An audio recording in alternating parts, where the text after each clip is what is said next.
There's nothing like knowing you're wanted, and after signing on with Yamaha Team Germany for another season, Brock Parkes and Kevin Curtin were all smiles ahead of the round at Imola.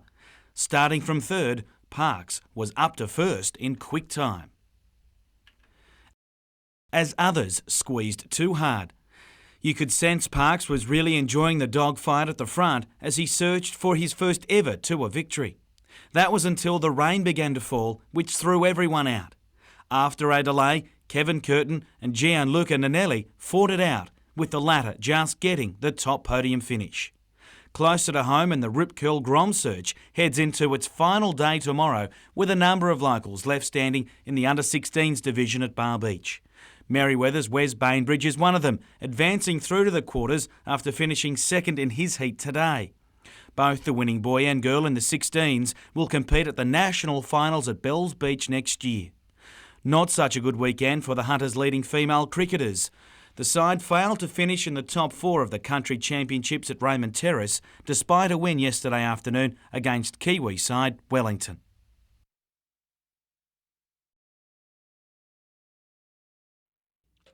The South Newcastle Rugby League club is devastated. Yesterday it was confirmed Jennifer Williamson died following one of the Bali explosions. The 48-year-old has been a treasurer and long-time servant of South's juniors.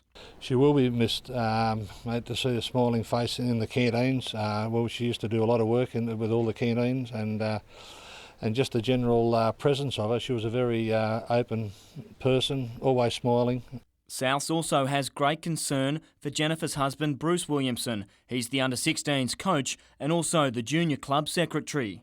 Also injured in the restaurant explosion, Bruce Williamson was flown to Singapore for urgent treatment. One of his sons has flown to be with him. The latest information is that Bruce is still in a serious condition. Oh, we were told that he had an eye injury and also that he had burns. Friends have rallied around the Williamson family. Bruce and Jennifer have 3 children. What more can you say? I don't know. We're just devastated. Meantime, Newcastle travellers have reacted. Grace Ferrugia and Carol Hooper among those to cancel Bali holidays. We cancelled our flights and changed our accommodation when we're going to Thailand now. One thing you want to feel when you're on holidays is to feel safe, and I don't think people are going to feel safe if they decide to go to Bali. Pretty sad that we can't go because it is the Balinese that suffer. But you know, when you're taking children, you've really got to think of them as well. Todd Nardi, NBN News.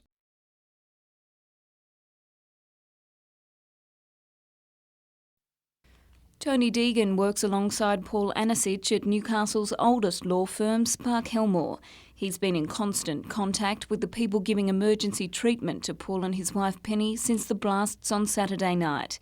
The couple had been dining at a Jimbaran Bay restaurant with other Novocastrians when the bomb exploded.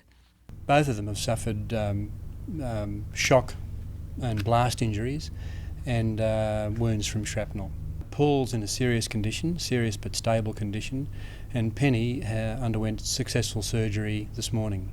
The couple's 15-year-old son James had been travelling with them, but he was not with his parents at the restaurant. He managed to avoid the bombs completely and was flown home overnight. James Anasich is arriving back in Newcastle this afternoon. He'll be staying with relatives whilst Paul and Penny recover. Paul's younger brother Richard and friend Mark Hickey, both partners at Spark Helmore, have flown to Singapore where Mr Anasich is wavering in and out of consciousness. They're paying very close attention to Paul's condition, and I think they're hopeful. I think the word from Singapore is hopeful but cautious. Okay. Jessica Phyllis, NBN News.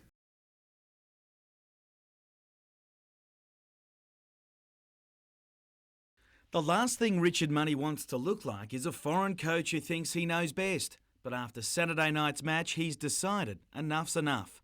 Several refereeing decisions combined as the final straw for the one-time Liverpool defender after both sides had players sent off in controversial circumstances, among other sticking points.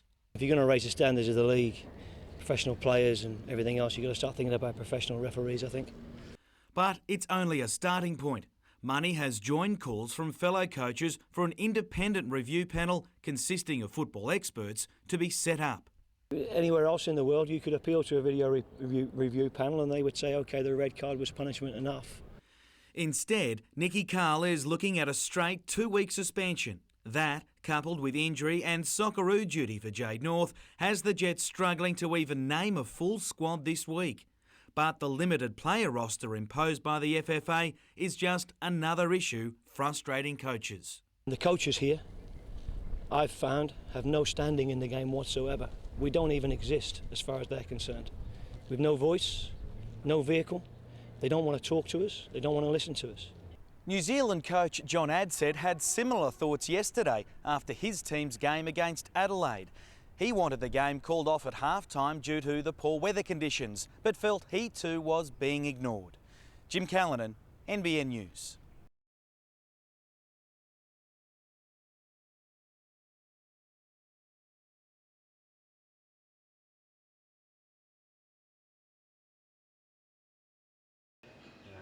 Remember, you can have a hand.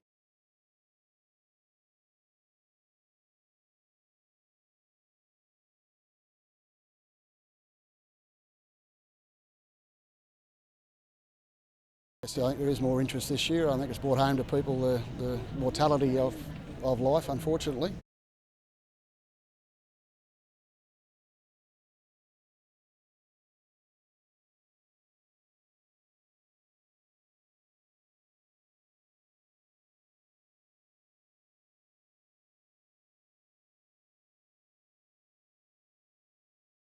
In the one-day competition, I think there's a room for improvement.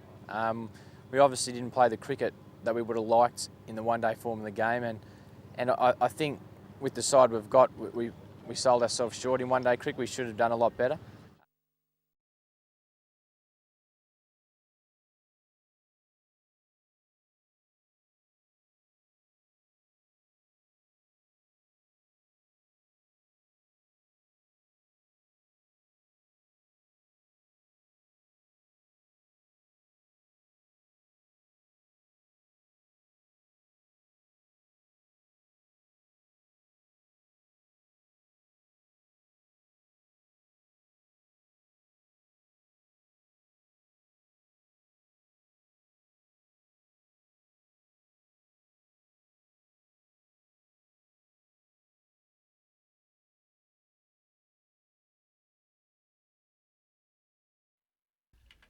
You'd think looking after 20-month-old twins, Kelsey and Ashley, would keep you fit enough. But when you consider they're just 2 of 5 children in the Crossan family, you know Mum Karen is already made of special stuff.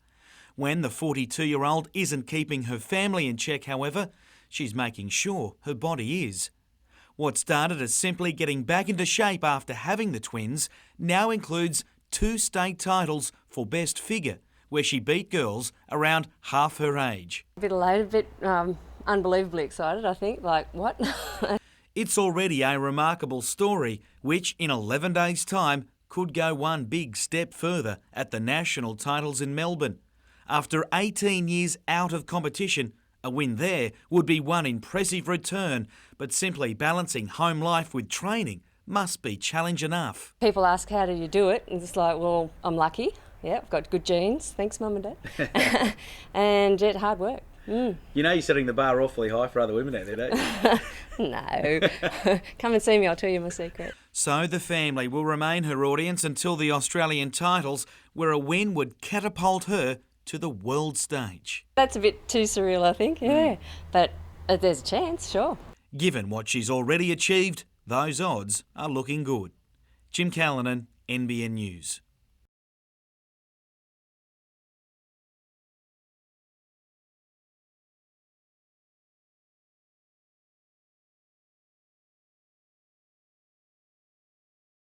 You still feel like you've let your teammates down, and I'll definitely be wanting to make amends this week.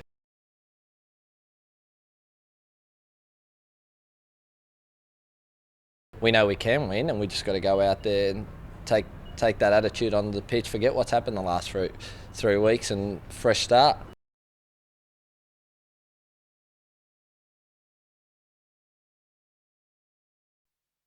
Degrees of separation. Everyone knows someone who knows someone else rocked by the October 1 attack in Bali.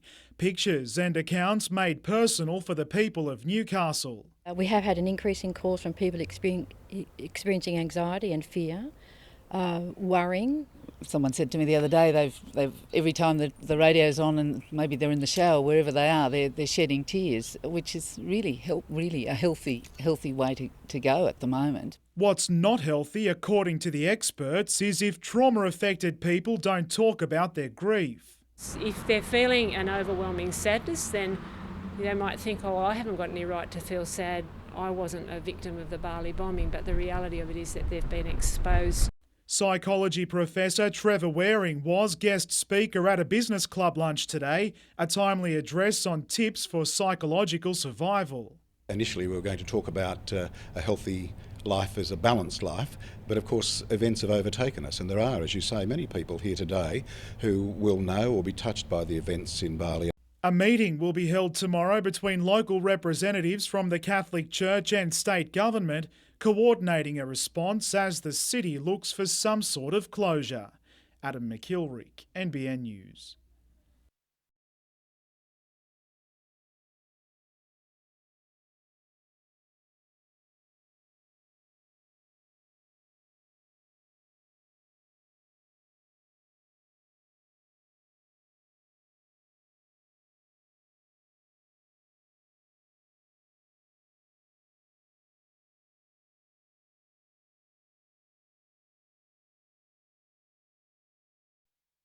Port Kembla had its big announcement yesterday, $140 million to upgrade the port so it can take over from Sydney in receiving expanding car imports. Increasing container traffic will go to Botany Bay, where another major expansion is planned, and it's not till Botany Bay runs out of capacity that Newcastle will get a go. It's anyone's guess when that'll happen, 10 or 20 years away, and that's not fast enough for those who want to see jobs on the old BHP site. We're calling on the Newcastle Port Corporation to ensure that port-related development takes place at the site and is finished on schedule for 2008.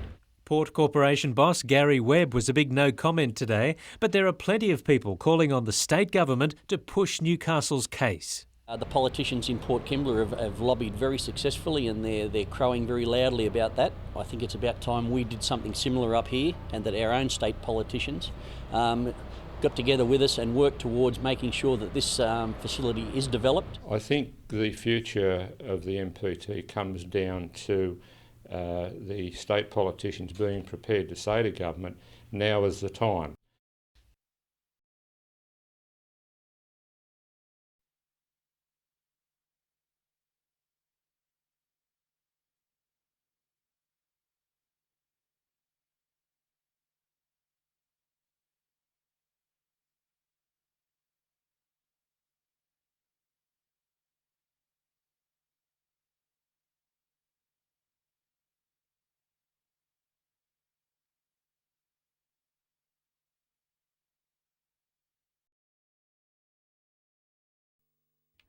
Almost 12 months to the day, 3 young people lost their lives on this stretch of Nelson Bay Road when a P-plater collided head-on with another young driver.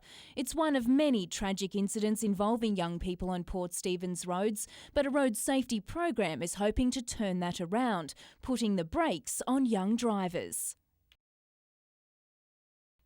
Today, local students honed their driving skills and established a more responsible attitude to the road, including learning safe stopping distances when braking at speeds of up to 60 kilometres an hour. Giving them that awareness is what's going to save their life. Now that they know, once they get to the stage when they're out on their own, they can do the right thing. They were also shown the other side of the coin, the consequences of car crashes, with a presentation by the Spinal Cord Injury Unit and trauma nurses from the John Hunter, who displayed graphic images of crashes and injuries.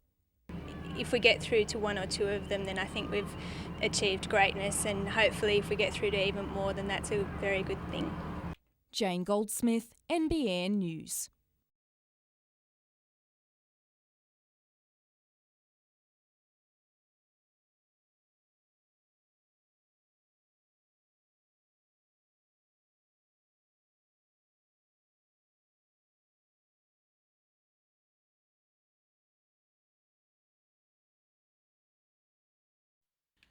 It's an event made famous by a movie, but the return of the real thing after more than a decade has Joshua Blair keen to play a starring role. And as events go, the Coolangatta Gold is the test of endurance. Anyone that knows the course or knows the name Coolangatta Gold, they know and have seen it. It's such a tough event, and it'd be great just to be able to say that you've won it. Just thinking about it would tire you out. The course stretches from Surfers Paradise to Coolangatta and back. A 46-kilometre torture test which includes a ski, board, swim and 2 run legs. You're going beyond that 3-hour mark. You're not too sure what's going to happen on race day, but obviously you just hope that you're prepared well enough to give yourself every chance. And prepare he has, often training alone up to 5 hours a day, while his more fancied rivals mix it on the Gold Coast. Preferring to avoid the hype, he's shaping as the dark horse of the main event on Sunday. There's been a few people sort of say that, but you don't want to drum too much up. But yeah, as I said, I'd be disappointed if I didn't get out there and do well in this race. Jim Callanan, NBN News.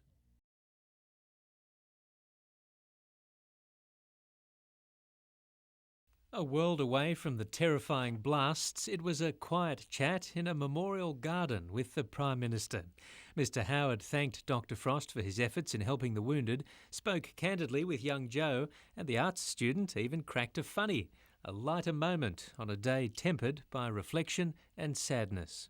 It's not something that you would wish anyone to go through, but having been through it, I guess we can sort of understand what the people of 2002 have been through, and I guess it's good for us to be here and show them that we still remember and we still mourn. Dietmar Liederwasch, whose wife and daughter were also injured, was on hand as well. Joe says the people of Newcastle continue to show great support to the families caught up in the tragedy. The community spirit has just been so fantastic and uplifting for everyone. Just the amount of people who have come around and you know, just done what they can. I mean, what can you do at a time like this? And people are trying their best. They're, you know, cooking meals and just doing the simple things that make life easier. Paul Lobb, NBN News.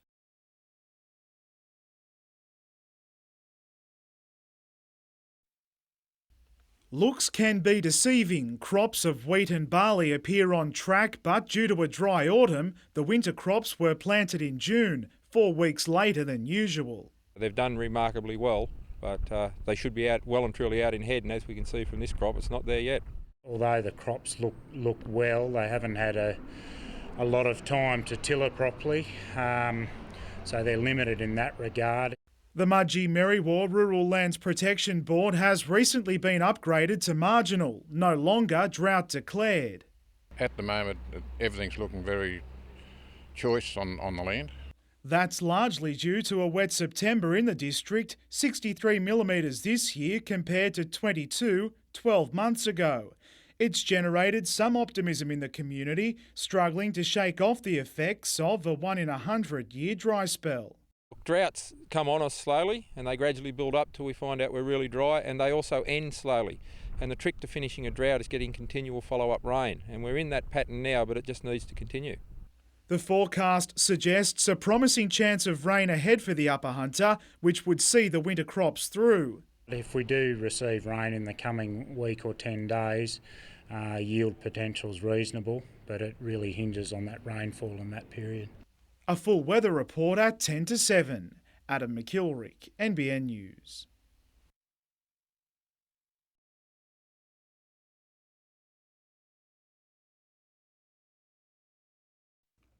The Grange had been open for more than 20 years without a major fire. Now there's been 2 in 2 months, with the latest claiming the life of a resident. This morning, members of the Morisset Fire Brigade inspected what was left of the mobile home. Last night, they were called to the village shortly after 11 o'clock.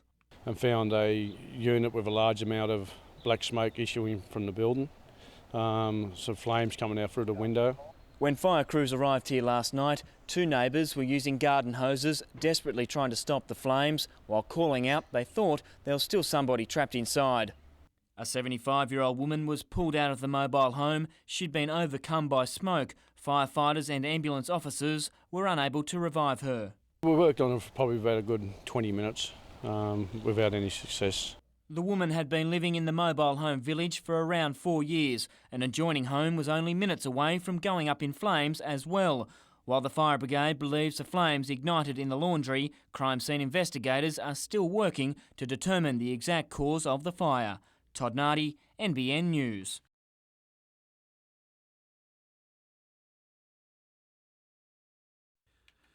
Under Rick Stone's guidance, the Burleigh Bears scaled new heights, but now he's set to swap the crane for one of the best seats in the house at Energy Australia Stadium, alongside Michael Hagan. It's a great opportunity to work with a bloke of Hague's stature. Spoke to him a few times over the last few days and really looking forward to getting involved in the club. Stone's record makes impressive reading. In 12 seasons with Burleigh, they missed the finals just once. He reached the grand final 6 times, winning 3. Yeah, it's probably time to have a crack at, coaching at that level, involved with those kind of players, and, the night's opportunity was probably too good to turn down. The fact he's a Newcastle boy doesn't hurt, nor his friendship with director Paul Harrigan from his days at Lakes United. Probably had a fairly big influence on getting me the opportunity to at least have an interview and throw my name in the ring. Stone replaces Craig Miller in the job. He'll officially start at the end of the month. Other backroom staff are also soon to be announced as the club continues to build resources for the coming season, with training to begin on November 7.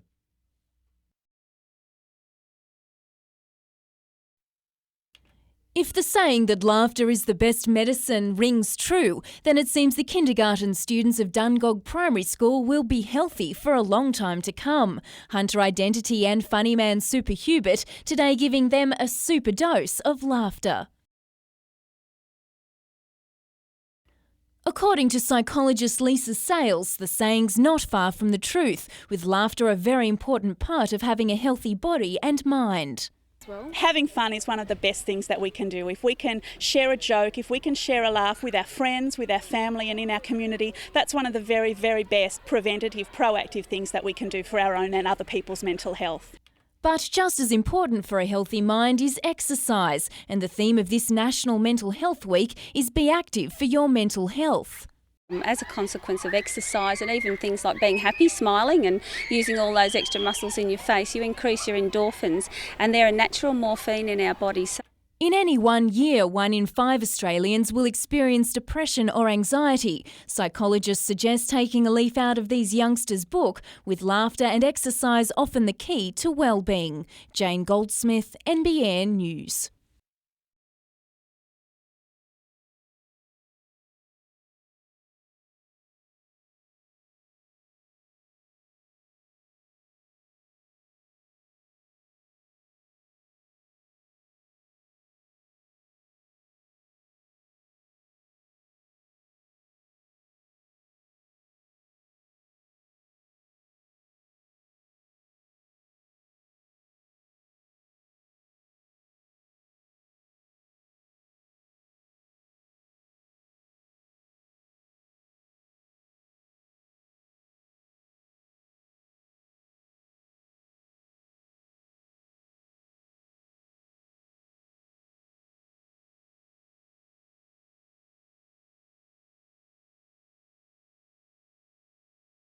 Is that the RTA has announced that it's completed the works and that the southbound bridge will be open, and we'll have normal traffic for the Swansea Bridge, both marine and vehicular traffic.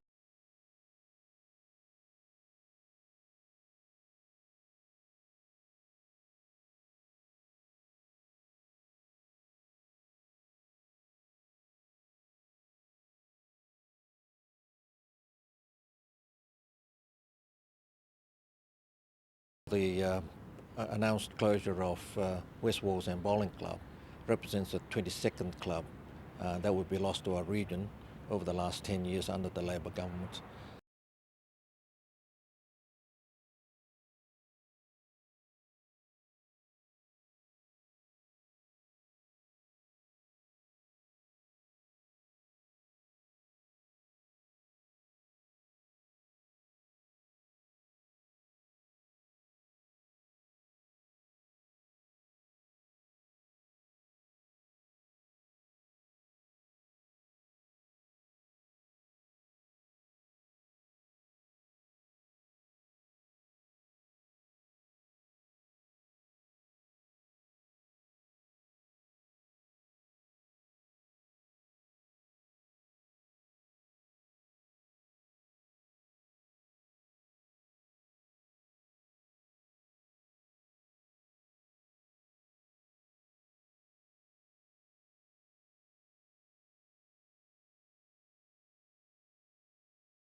It's all coming in a flurry for Casey Stoner.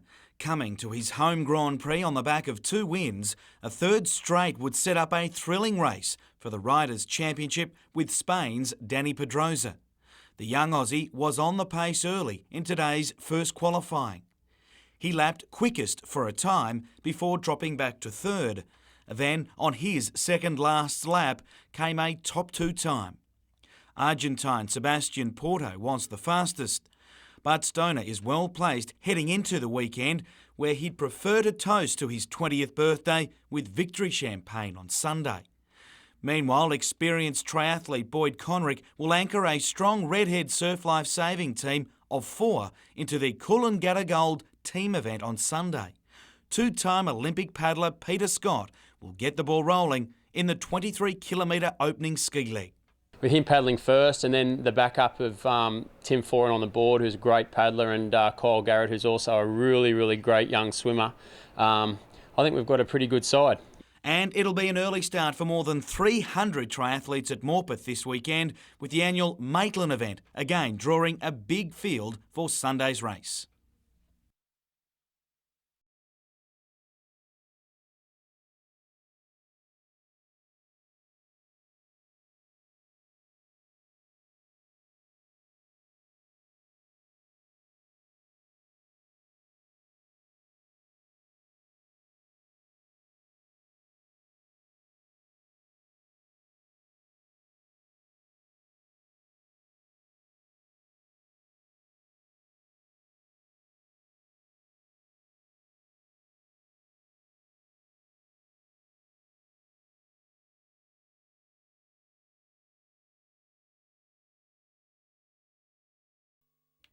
They're Newcastle's future boat builders, and not just any boats. They'll be turning out high-end luxury motor and sailing yachts.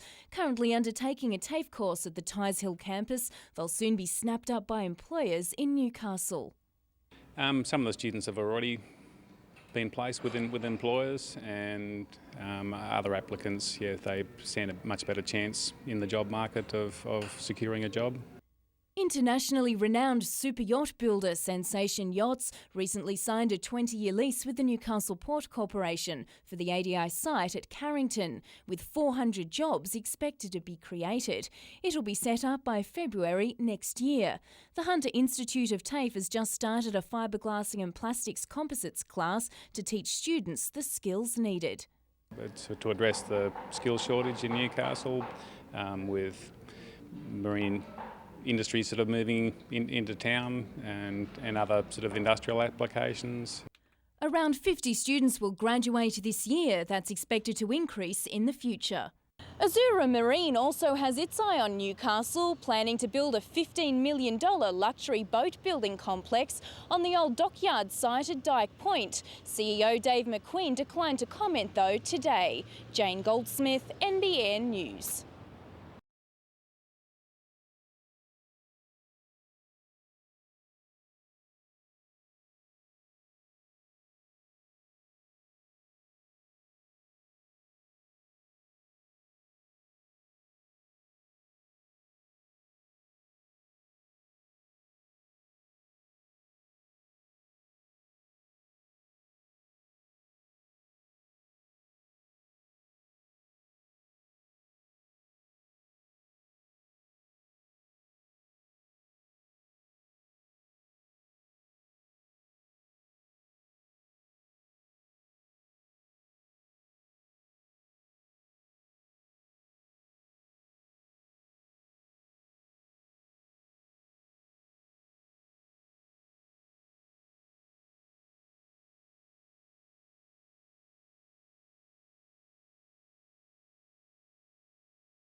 It was a unique but most welcome sight at Hunter Pirates training today. The entire roster was on court and training. They even had an extra man helping out. Former captain Brendan Mann has returned to assist the club, but after a raft of injuries, it's a pleasant change for coach Adrian Hurley, with Geordie Cullen a definite starter this weekend. He's an X factor for us. He can score 20 points for us, and we're hoping that Saturday night he'll come out and do that. It might be a big ask first game back, but it beats the pain of a cracked and infected wisdom tooth. Only back on solid food this week, fitness is a big factor for Cullen, but not the only concern. I've been a pro now 6 years, and I'm going to lie to you, every time I play in Perth, I play shocking. Like, some things I don't know what it is. The fact it's his old hometown may hold the key, but he's got a whole squad wanting to make amends for the last time these two sides met. Perth beat Hunter in double overtime when the locals looked to have the game won. That game was one that should never got away, and it did, and we've got to make sure we get it back on Saturday night. And if we do that, even though the record doesn't look great, we're actually still on track. While the club confirmed former player Kavosi Franklin had contacted them recently, the coach was quick to reiterate his faith in imports Odell Bradley and Mike Helms. Jim Callanan, NBN News.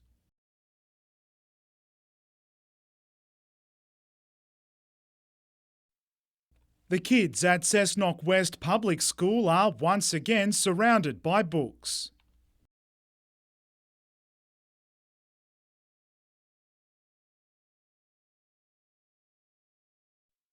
Also on the menu, computer terminals with flat screens and air conditioning paid for by the P&C. 1 week into term 4 and it has the kids' approval. Their first comment is, wow, it smells good. And then they realise the walls are carpeted and they want to go and feel them. What do you like best about the new library? Well, there's lots of computers and there's little pictures. The former library was destroyed by fire in July last year. 15,000 resources lost. They've since recovered half. Normally in a 12-month period we would process about 1,500 books.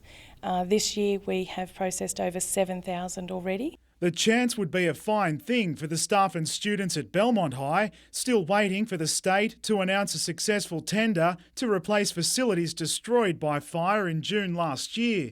A spokesman for the Education Minister simply said today a builder will be announced shortly, yet failed to give any sort of time frame. Adam McKilrick, NBN News.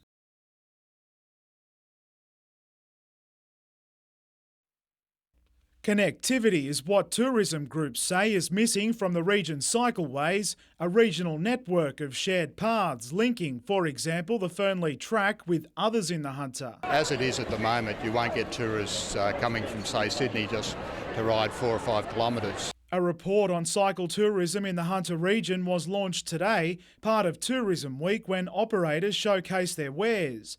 The focus, though, was getting more tourists to pedal their way through the region. All that's left now is to start selling the concept to local government. We need each of the councils, their planners and their engineers, to have copies of the plan, and hopefully they'll use that when they're looking at developing shareways and cycleways. The blue lines represent potential off-road cycleways identified in the report. The long-term goal, however, is to take advantage of the Hunter's disused railway lines. The Richmond Vale Trail has got quite a lot of potential, opening up Newcastle to the Upper Hunter. Adam McKilrick, NBN News.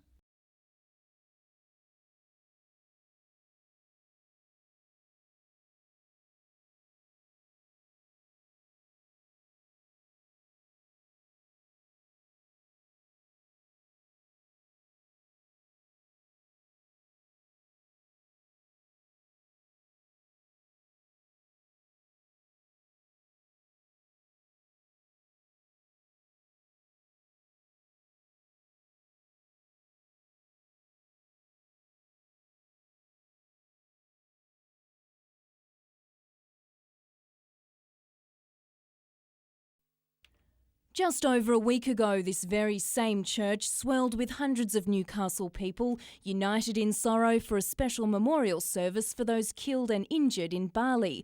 Today, many returned, including the friends and family of Newcastle businessman Colin Zwilinski and his wife Fiona, a registered nurse. In the solemn funeral service, mourners remembered the couple who have left behind 2 sons, Isaac and Ben.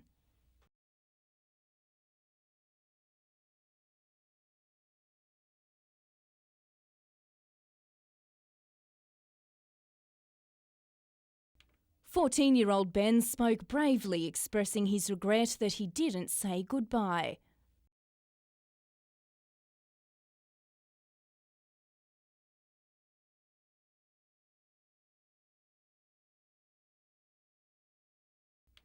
The Zwolinskis were with friends from Newcastle at the Jimbaran Beach Resort when the bombs exploded.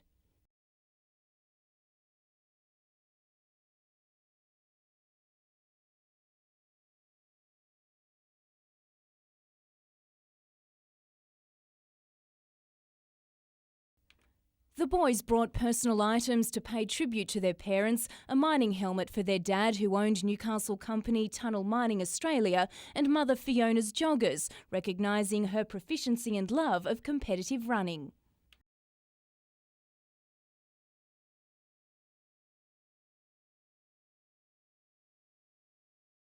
And it was the references to the couple's commitment and support of their children which became the common theme of those who spoke.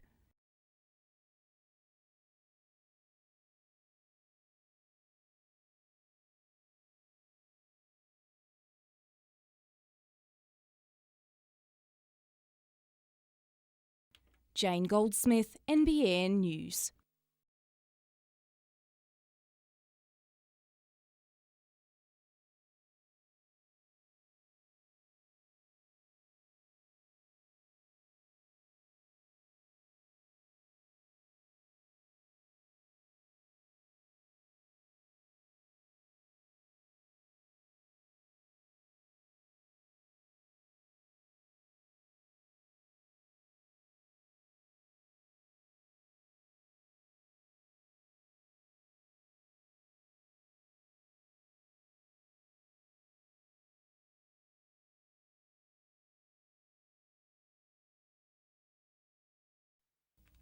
Built in the 1850s, the Hamilton Police Station would have some stories to tell if only walls really could talk.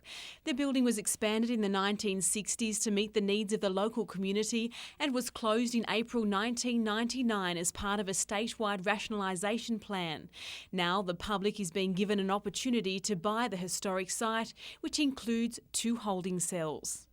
Already we've had people interested in childcare, boarding houses, bed and breakfast, and obviously redeveloping the site for residential purpose. The station will be auctioned on November 19.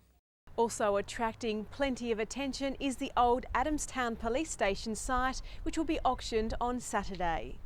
The impending sales have sparked concern from the Wallsend Main Street Committee, which is pushing for management rights of the local police station along with the old neighbouring post office. We need to use this land here for the use of the community. We've got the backing of the Newcastle Council, so it's just going to be full steam ahead now to make sure that it's used for a proper and good purpose. The committee says it's received expressions of interest for the buildings, including the establishment of coffee shops, a B&B and a visitor information centre. Colleen West, NBN News.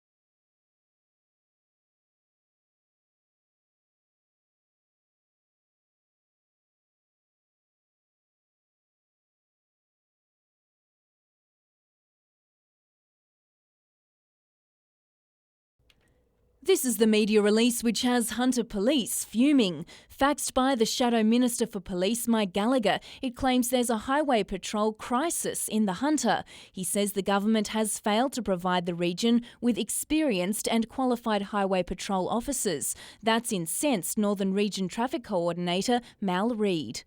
It's fairly disheartening for the police, particularly in this region, that we know we're doing a good job and we know we're combating speeding motorists and motor vehicle crashes. The opposition said that of the 78 highway patrol officers in the Hunter, just 31 were trained and qualified. Senior Sergeant Mal Reid says those figures are incorrect. He says more than 90% of the highway patrol officers have completed 18 months of training at the Goulburn Police Academy. The rest are still in training, while the remaining positions are currently vacant. Of the 81 highway patrol that were mentioned in the media release, there are some 73 that are fully trained highway patrol. Also, there are a further 5 that are in the process of being trained, and are due for completion within the next 3 to 6 months. The opposition says it obtained the figures through the Freedom of Information Act from police documents. Jane Goldsmith, NBN News.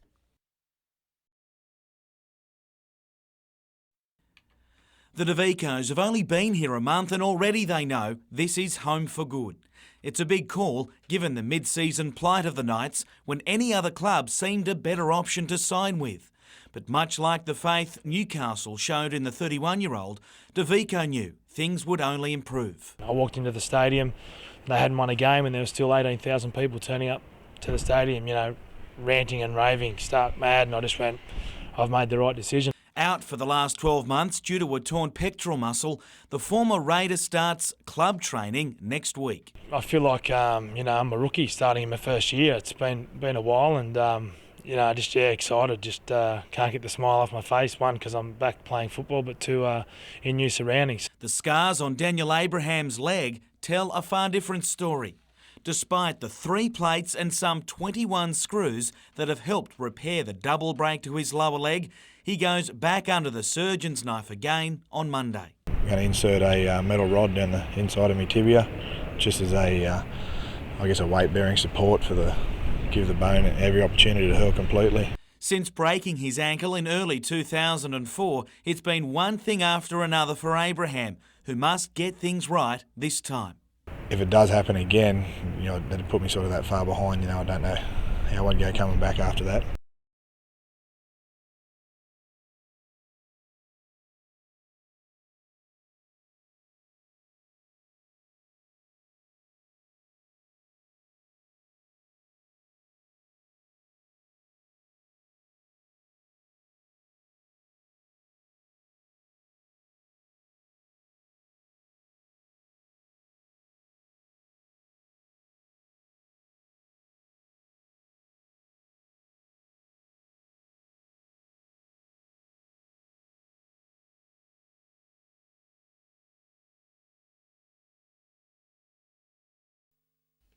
Hardly there for decoration, signs of Christmas have begun to appear at the Williamtown picket line. A message to Boeing heavyweights, strike action will continue.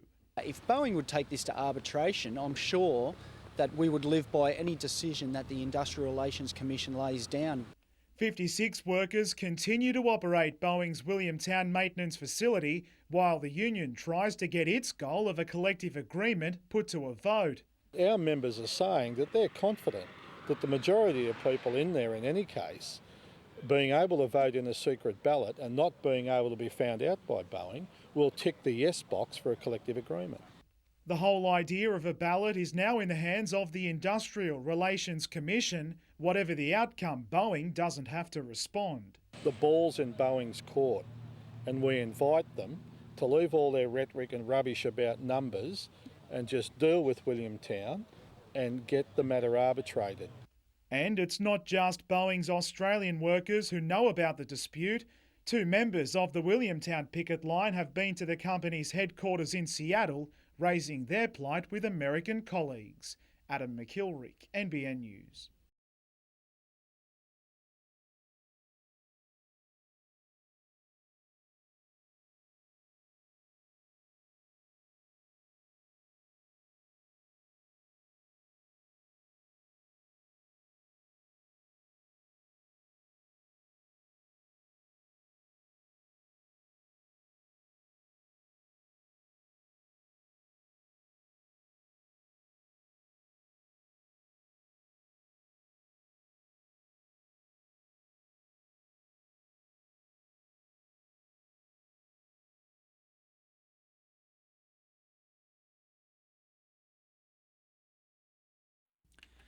He already has a boat ready to go, but no sailor could knock back the deal Sean Langman secured overnight. Our Pocket Maxi, the 66-foot AAPT, is in pretty good nick and we're ready to go sailing, but an opportunity has just arisen to sail the last year's winner, the 90-foot Super Maxi. There's still some water to pass under the bridge yet, as last year's winning boat Nicorette remains without a mast.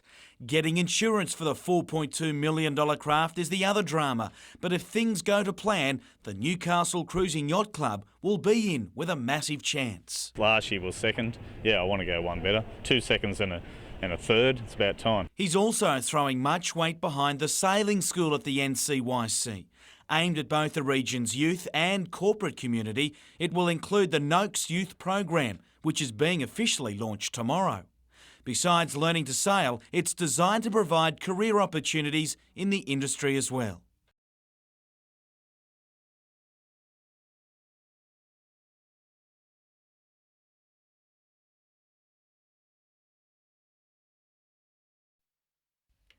This was the devastating sight which greeted neighbours, the front unit completely gutted. Fire crews arrived within minutes of the first 000 call last night, but the house in Sharp Street was already well alight.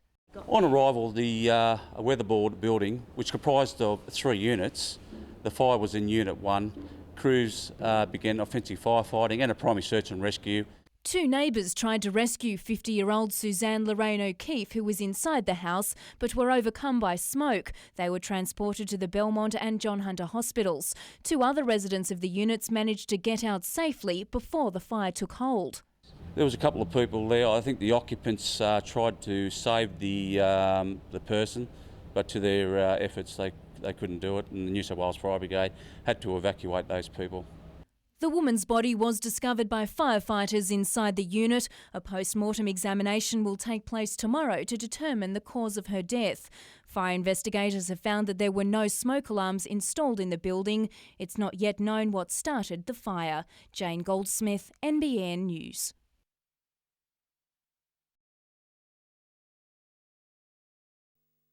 This is how Daniel Amman conditions himself for a fight. That medicine ball weighs almost 2 kilograms, but the man they call the Doberman doesn't even flinch when it's dropped on his stomach.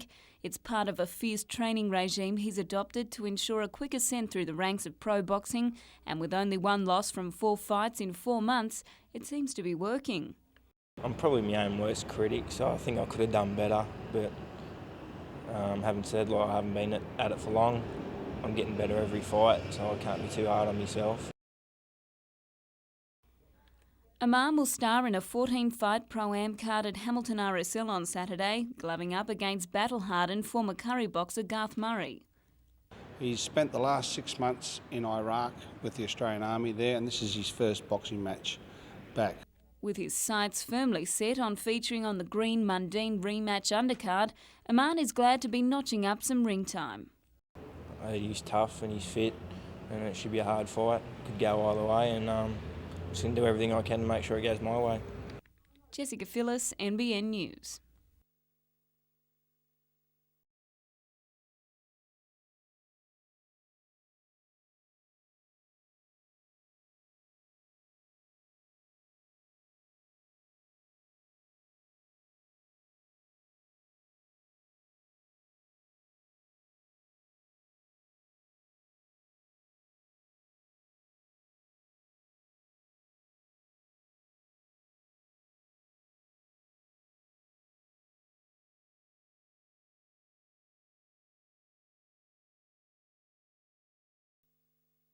Most of us would be thrilled to accomplish just one of the conquests of John McLean, a man who took a traumatic, life-changing experience and turned it into a positive. And while he's mostly known for amazing sporting achievements, it was clear to see at John's book launch in Newcastle today that his work with paraplegics and quadriplegics is what makes him so inspirational to so many. He's the whole package. He's an amazing guy that has achieved a lot, but also has his own foundation, and he's raising money for equipment for young kids, and which I just think is admirable. Yeah, awesome. His life story goes deeper than triumph over tragedy and is one that deserves to be told. It's late in terms of where I came from and spending the first 5 years in a foster home, playing professional football, having an accident, getting hit by a truck, now having a foundation around our country that supports kids in wheelchairs. The book, Sucking the Marrow Out of Life, is a way for John to ensure children confined to wheelchairs can lead rich lives as well. We aspire to raise lots and lots of money to help lots and lots of kids, to put little bums on little seats and to educate them and to encourage these kids to chase their dreams. Jessica Phyllis, NBN News.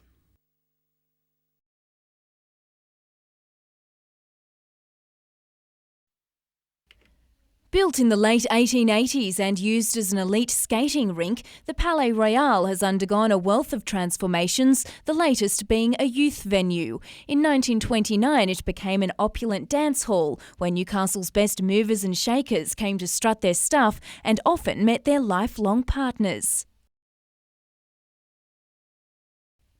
The thought of knocking down a venue with such a rich history has the National Trust outraged. It's been and is a really important heritage icon for the city, and people feel very strongly about losing their history. Last night, Newcastle City Council decided the building will be demolished and replaced with an 8-storey residential tower with 92 apartments, plus commercial space including a cafe, helping to revitalise Newcastle West. So it's very important because it sends a great signal about that part of the city. I have confidence in Newcastle West as being one of the premier parts of the city, and we're seeing that emerge, and I'm very pleased about it. All that will remain of the old Palais, the iconic facade. Most people have got very good memories, and just to keep the facade seems shortchanging Newcastle once again. Jane Goldsmith, NBN News.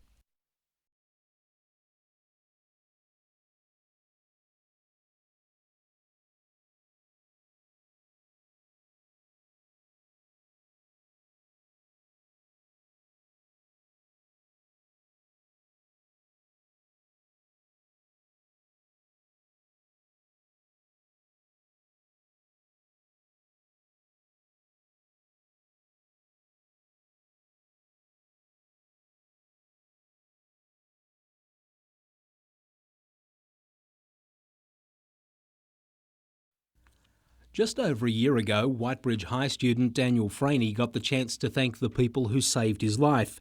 His teacher performed basic CPR, a skill now being taught to more than 8,000 students across Australia this year.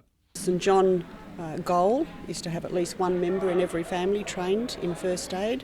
Enter Year 10 students from the Hunter School of Performing Arts, part of Project Rainbow, which teaches young people CPR.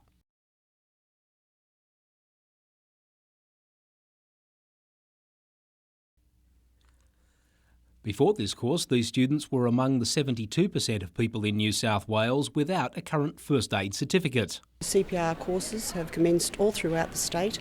Schools everywhere are taking up the option to put Year 10 students through.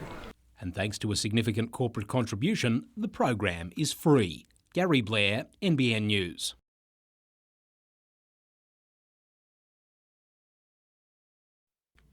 What a difference a bit of rain has made. Last week, producers in Singleton couldn't get rid of their cattle fast enough, the dry weather forcing the sale of around 900 beasts.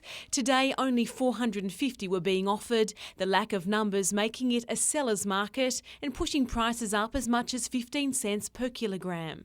The export market's been very strong, yeah. Your cows and bullocks have been very strong, and your local trade cattle today picked up everything that it lost last week. Everybody always seems to live in anticipation of a break in the season. 34 millimetres of rain in the past week is all the convincing many producers in Scone and Singleton have needed to hold on to their stock. They'll now attempt to rebuild their herds depleted because of the drought. And while few are complaining about the recent rain, it's not helping to ease the problems being faced by one company. Whittingham's abattoir just outside of Singleton has been forced to lay off some of its workers because of a lack of suitable stock. Yet ironically, just 80 kilometres up the road and Primo's Scone abattoir is struggling to find enough workers.